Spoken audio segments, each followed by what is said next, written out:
సంతానం లేని వాళ్ళకి సంతానం కానీ, మ్యారేజ్ కాని వాళ్ళకి మ్యారేజ్ కానీ, జాబ్ లేని వాళ్ళకి జాబ్ కానీ, ఇట్లా ఈ విధంగా ఆడ పవర్ అనేది ఉందమ్మ టెంపుల్ కాడ. అమ్మవారి కాడ ఇన్ని రోజులు జనాలకు తెలియదు, ఎవరికి తెలియదు, కానీ ఆడ పవర్ ఉన్నది. పవర్ ఉన్నది కాబట్టి ఆడొచ్చి జనాలు ముడుపు దారా కానీ, గంటల దారా కానీ కట్టిన తర్వాత ఒక 5 వారాలు, ఒక 5 అమ్మసలు తిరిగితే మనం అనుకున్న కోరిక ఏమున్నా కూడా నెరవేరిపోతుంది. నెరవేరినాక వాళ్ళు ఏం చేస్తారు, అమ్మ నాకు సంతానం లేదు, పెళ్ళయి ఒక 5 సంవత్సరాలు అవుతుంది, 10 సంవత్సరాలు అవుతుంది, నాకు ఇంకా సంతానం కాలేదు, నాకు సంతానం నిలబడిపోయి అమ్మ సంతానం నిలబడ్డ తర్వాత నీకు వచ్చి ఆటను కోస్తా, కోడిని కోస్తా, లేకపోతే నాకు తోచినంత నేను ఎక్కిస్తా అని చెప్పి మొక్కుకొని పోతారు. ఈ 5 వారాలలోనే 5 అమాసాలు, అంటే అమాసకు ఒక నెలకు ఒకసారి అమాస వస్తుంది. 5 months 5 monthsలలో కానీ ఒక 5 వారాలలో కానీ రిజల్ట్ వచ్చేస్తుంది. వచ్చేసిన తర్వాత మళ్ళీ వాళ్ళు యాట రూపంగా కానీ, ఒడి బియ్యం పోయడం కానీ, అమ్మవారికి అభిషేకం చేపించడం కానీ, అట్లా మళ్ళీ ఇంకా వాళ్ళ చుట్టాలకు చెప్పడం కానీ, వాళ్ళ ఫ్రెండ్స్కి చెప్పడం కానీ, అట్లా అట్లా ఇప్పుడు పబ్లిక్ వస్తున్నది. ఇంకోటి ట్రైన్ కూడా ఉన్నది. ట్రైన్స్ లోకల్ ట్రైన్ ఉంటుంది అన్నమాట. ఫలక్నామా టు లింగంపల్లి నుంచి వస్తారు, సికింద్రాబాద్ నుంచి వస్తారు, కాచిగూడ నుంచి వస్తారు, మలక్పేట నుంచి వస్తారు, ఉప్పుగూడ నుంచి వస్తారు, ఫలక్నామా నుంచి వస్తారు. ఇన్ని స్టేషన్లు, దాదాపు 18 స్టేషన్లు ఉంటాయి. 18 స్టేషన్ల నుంచి యూత్ వాళ్ళు గంటకి ట్రైన్ ఉంటుంది, లోకల్ ట్రైన్. ఆడెక్కి వచ్చి స్టేషన్ పక్కకే అమ్మవారి టెంపుల్. ట్రైన్ దిగిన తర్వాత అమ్మవారిని దర్శనం చేసుకుంటారు. మళ్ళీ నెక్స్ట్ ట్రైన్కి మళ్ళీ యూత్ వాళ్ళు పోతుంటారు అన్నమాట. 5 rupees టికెట్ కాబట్టి ఫ్రీగా వస్తుంటారు, పోతుంటారు యూత్ వాళ్ళు. ఇంకోటి దాదాపు ఇప్పుడు చిన్నగా ఏమో వస్తున్నాయి కామెంట్స్ అంటే, ఇది ఈయన స్పోర్ట్స్ మ్యాన్ ఎట్లా పూజారి అవుతాడు, పైసా గురించి పోయిండు, ఏదో ఫేమ్ గానిక పోయిండు. ఫేమ్ గానిక అమ్మ, ఫేమ్ గానికే ఇన్స్టాగ్రామ్లో బొరాన్ అని చెప్పి డైలాగ్ కొడితే కూడా ఎవడో ఫేమ్ అవుతాడు. ఏదో ఫేమ్ గానికి ఇన్స్టాగ్రామ్లో. కానీ ఇది అమ్మవారి విషయం, దేవుళ్ళ విషయం. ఇప్పుడు తరతరాల నుంచి వస్తుంది కాబట్టే మేము చెయ్యాలరా అని చెప్పి నేను చేసుకుంటూ వస్తాను అమ్మవారు. ఆశితామాష అమ్మవారు కాదమ్మా, ఆమె శ్మశానకాలి. ఏమైనా చిన్న తేడా జరిగినా కూడా ఇండ్లల్లో పీనుగులు లేస్తాయి, అంత పవర్ఫుల్ అమ్మవారు. అమ్మవారు ఎవరు ధ్వంసం చేసిరో, ధ్వంసం చేసిన తెల్లారే ట్రైన్ గుర్తుకొని చచ్చిపోయింది ఆ వ్యక్తి. ఒకటే రోజుల అమ్మవారిని ధ్వంసం చేసిన వ్యక్తి ఒకటే రోజుల ట్రైన్ గుర్తుకొని చచ్చిపోయింది. అంత పవర్ ఉన్నది ఆడ. ఇక అమ్మవారిలో అక్కడ జోక్స్ ఆడి ఏదో ఫేమ్ కాదాం, ప్రతిదం అని కాదు, అనునిత్యము. ఇప్పుడు యూత్ వాళ్ళు, నా ఏజ్ ఎంతమ్మా, యూత్ వాళ్ళు ఎక్కువ పూజ చేయడం అసలు ఇష్టమే ఉండదు. ఇంట్లో దీపం పెట్టరా బాబు అంటేనే నేను దీపం పెట్టబో అని చెప్పి బయటకు పోతాం. ఇప్పుడు అనునిత్యం అమ్మవారి కాడనే మేము సేవ చేసుకుంటుంటున్నాం అంటే మేము ఆశ్రితమశ కాదమ్మా. ప్రతిదీ అమ్మవారు మాకు కళలు వచ్చి చెప్పడం కానీ, ఏదైనా ప్రాబ్లం ఏదన్నా కూడా మేము అమ్మవారికి చెప్తుంటాము, చేస్తుంటాం. మనస్ఫూర్తిగా ఏ మొక్కుకున్నా కూడా అమ్మవారు నెరవేర్పిస్తుంటది. దాని తర్వాత ఇప్పుడు వచ్చిన వ్యక్తులు యూత్ వాళ్ళు కానీ వాళ్ళు కానీ బాగా సపోర్ట్ చేస్తారు. ఇప్పుడు యూత్ ప్రజలు కానీ, యూట్యూబ్ ఛానల్స్ కానీ, ఇన్స్టాగ్రామ్లో కానీ బాగా సపోర్ట్ చేయడం జరిగింది. ఇంకా సెలబ్రిటీలు కూడా వస్తున్నారు, ఒక లీడర్స్ కానీ వాళ్ళు కానీ వస్తున్నారు, మొక్కుకుంటున్నారు. మొక్కుకున్న తర్వాత అవుతున్నాయి. మళ్ళీ ఆడ ఏదో పాటల ద్వారాగానో ఆడనో సిస్టమ్గా వాళ్ళకి తోచినంత వాళ్ళు ఎక్కియడం కానీ అట్లా చేస్తున్నారమ్మ. ఇప్పుడు దాదాపు ఈ పెళ్ళి అయిన వాళ్ళు కూడా సంతానం గురించి కానీ, ఈ జాబ్స్ గురించి కానీ బాగా తిరుగుతుంటారు టెంపుల్స్లకి.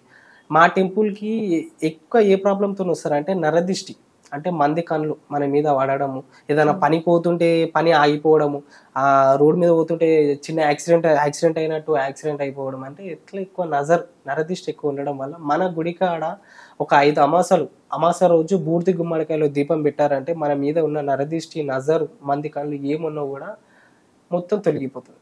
అట్లా మైనస్ పాయింట్ ఏమున్నా కూడా జల్లి గుంజేస్తుంది అమ్మవారు. అట్లా అని చెప్పి అమాస టైంలో బాగా జాతర అవుతుంది. శ్మశాన ఖాళీ దినం రోజు ఆ రోజు అన్నదాన కార్యక్రమం కూడా డాడీ 9 సంవత్సరాల నుంచి పెడుతున్నాడు. దాదాపు ఏ రోజు ఉంటుంది? అమాస రోజు ఉంటుంది. 1 month ఒకసారి అమాస రోజు అన్నదాన కార్యక్రమం ఉంటుంది. అప్పుడు డాడీ 9 సంవత్సరాల కింద ఒక 25 కిలోల రైస్ బ్యాగ్, 50 కిలోల రైస్ బ్యాగ్ వేసి వండితే రండమ్మ తినండి అని చెప్పి అప్పుడు మొత్తుకునేది. ఇప్పుడు 3 క్వింటాలు వేసినా కూడా అన్నం అంటే నైవేద్యం అన్నం దొరకాలంటే అదృష్టం అనుకుంటారు. అంత జనాలు ఉంటున్నారు. 45,000 పైనే జనాలు వస్తున్నారమ్మా. 2 రాష్ట్రాల నుంచి అక్కడికి వచ్చి టెంపుల్స్కి వచ్చి బస్సులు కట్టుకొని వస్తారు. విజయవాడ నుంచి కానీ మొన్న రీసెంట్గా కేరళ నుంచి బస్సు కట్టుకొని వచ్చారు. అన్న మొన్న నేను మీ ఇంటర్వ్యూ చూసాను యూట్యూబ్లో, మంచిగా ఉంది మీరు చెప్పేది కూడా, మంచిగా టాపిక్ ఎక్స్ప్లెయిన్ చేసినారు. నేను ఫోన్లో చూసి అమ్మవారిని మొక్కుకున్నా, అమ్మ ఈ పని అయితే నేను ఈ గుడికి వచ్చి దర్శనం చేసుకుంటాను నేను అని చెప్పి. అది వారం 2 వారాలైనా పని అయిపోయింది. మళ్ళీ బస్సు కట్టుకొని ఫ్యామిలీ కాందాన్ని తీసుకొని వచ్చి ఆడ దర్శనానికి వచ్చాడు కేరళ నుంచి. అప్పటికి అట్లా ఆ ద్వారా యూట్యూబ్ ద్వారా మనకి అమ్మవారు తెలిసింది. ఇంకోటి పవర్ఫుల్, చాలా పవర్ఫుల్ కాబట్టి అంత వేల మంది వస్తున్నారు. శ్మశాన కాళి ఎదురుగా శ్మశానం ఉంటుంది, ఆ శ్మశాన కాళికి చాలా మటుకు ఇట్లా వస్తున్నారమ్మ. ఇంటికి అన్నదాన కార్యక్రమం చెప్పినాను డాడీ. అన్నదాన కార్యక్రమం 9 సంవత్సరాల నుంచి చేస్తున్నాడు కదా. 9 సంవత్సరాల నుంచి కూడా అంత భక్తులు రాకపోతుండే. కానీ ఏదో నెలకోసారి వచ్చి జాతర, అరే పలానా రోజు జాతర అవుతుంది రా అని చెప్పి వచ్చి పోయేటోళ్ళు. మళ్ళా నెక్స్ట్ డే ఒక్క మనిషి కూడా ఉండకపోతుండే. ఒక్క మనిషి కూడా ఉండకపోతుండే. ఇక నెలకోసారి ఏదో కళ లెక్క మెరిచి మళ్ళీ వచ్చే నెల అమాస వారికి అట్లనే మూలపాడు ఏందిరా అని చెప్పి, మనకింత మంచి అదృష్టం, మనం ఇంత ఆపర్చునిటీ ఉన్నది. మనం హిందూ ధర్మాన్ని ఇంకా పెంచినట్టు అవుతాము. మనం ఇలా చేసుకుంటూ మనం కొంచెం ఫేమస్ చేసినాం అనుకో. ఎట్లనా మేము దిగిన తర్వాత ఆడ గుడికాడ ఒక 2 సంవత్సరాల కింద ఒక కొబ్బరికాయ కొనాలంటే 8 కిలోమీటర్ అవతల పోవాలి. ఒక టెంకాయ కొనాలంటే 8 కిలోమీటర్ అవతల పోయి టెంకాయ తీసుకొని మళ్ళీ గుడికి వచ్చి టెంకాయ కొట్టుకొని తీసుకుపోయి దుస్థితి ఆడ ఉంటుండే 2 సంవత్సరాల కింద. ఇప్పుడు దాదాపు మేము చేసేయడం వల్ల కొన్ని వందల మందికి ఉపాధి దొరికింది. కొన్ని వందలాది మంది బతుకుతున్నాడు. అక్కడ చుట్టుపక్కల ప్రజలు కానీ, ఊరు మనుషులు కానీ, ఆడ కానీ వందలాది మంది. ఇప్పుడు మనం చేసిన దాంట్లో 10 మంది బతుకుతున్నట్టు మనకి ఎంత సంతోషం అమ్మా. ఎందుకంటే వాళ్ళ దీవనార్థి మనకు ఉంటుంది. అరే పిల్లగాడు చేసిండ్రా అంటే, చిన్న పిల్లగాడైనా సరే అమ్మవారికి సేవ చేసి ఇట్లా కొంచెం ఫేమ్కి తీసుకొచ్చి ప్రజలకి తీసుకుపోయిండు. అతని వల్ల మనకి ఇంత అంటే షాప్స్ పెట్టుకోవడం కానీ, ఏదో ఉపాధి ఏదన్నా ఏ విధంగా అయినా సరే మనకి ఇట్లా దొరికిందని చెప్పి వాళ్ళు ఎంతో దీవనార్థి నాకు చేస్తుంటారు. ఏదో చేయాలని కాదా, ఎందుకంటే తరతరాల నుంచి వస్తుంది కాబట్టి, తాతకాల నుంచి వస్తుంది. అమ్మవారు ఫస్ట్ కట్టమైసమ్మ ఉన్నది. కట్టమైసమ్మ తర్వాత ఎల్లమ్మ తర్వాత కాళికమాత. ఫస్ట్ కట్టమైసమ్మ వెళ్ళడం కూడా అక్కడ మొత్తం వ్యవసాయ భూములు ఉంటుండే. దాని వెనకాలనే మేము తాతల ముత్తల కాడ నుంచి గుడిసెలు వేసుకొని బతికిన వాళ్ళం. మేము అక్కడ టెంపుల్ ఫస్ట్ లేకుంటుండే, అక్కడ గుడిసెలు వేసుకొని బతికేటోళ్ళు. అయితే మా డాడీకి నయనం అవుతుంది, అంటే నాకు ముత్తమ్మ అవుతుంది. మా ముత్తమ్మ బజార్ పోతుండే గంప పట్టుకొని స్టీల్ సామాన్లు అని చెప్పి పోతుండే అప్పట్లో. అట్లా గంప ఎత్తుకొని పోతుంటే పట్టాలు దాటుతుంటే జారి కింద పడుతుంది. కింద పడంగానే కింద పడి ఇట్లా చూడంగానే అరే మెరుపు లెక్క మెరుస్తుంది అక్కడ సైడ్ అని చెప్పి ఆడికి పోయినాక ఒక చిన్న దీపం 2 రాళ్ళు పెట్టడం జరిగింది. పెట్టి బజార్కి పోయి మళ్ళీ సాయంత్రం వచ్చే వరకు ఆడ అమ్మవారు కట్టమైసమ్మ వెలవడం జరిగింది. అరే ఈ రూపంగా నాకు దర్శనం ఇచ్చినావు అమ్మ అని చెప్పి మళ్ళీ చిన్న గుడి మా ముత్తమ్మ కట్టడం జరిగింది. అక్కడ ఇక పొలం పండంగానే వచ్చి బోనము ఎక్కిస్తారమ్మ. బోనము యాటనో కూస్తుంటారు. అంటే మంచిగా పంట పండింది అనుకో, అమ్మ నీకు మైసమ్మ నీకు యాటను కూస్తా, బోనం ఎక్కిస్తా అంటే ఫస్ట్ పంట ఆన్నే వేసి పూజ చేసినాకనే ఇక వాళ్ళు తినడము, సీలింగ్ చేయడము వాళ్ళది ఒక్కొక్క లెక్క ఉంటుంది. అయితే దాని తర్వాత ఆ విధంగా 70 సంవత్సరాల కింద కట్టమైసమ్మది నిలిచిన తర్వాత అక్కడ గ్రామ ప్రజలు వాళ్ళు బోనాలకు కానీ ప్రతి దానికి అక్కడికి వచ్చి బోనం చేసుకోవడం కానీ, ఆటం చూసుకోవడం కానీ అట్లా చేస్తుండే. ఏది ఉన్నా కూడా, జ్వరం వచ్చినా కూడా, హెల్త్ విషయం లేకున్నా కూడా అక్కడికి వచ్చి పసిపిల్లగాని అయినా దండం పెట్టుకొని అమ్మ ఏదున్నా నువ్వే దిక్కు జర తక్కువ అని అక్కడ ప్రజలు అక్కడ ఉంటుండే. మెల్లగా మళ్ళీ ఎల్లమ్మ గుడి కట్టడం జరిగింది. మా తాత ఎల్లమ్మ గుడి కట్టడం జరిగింది.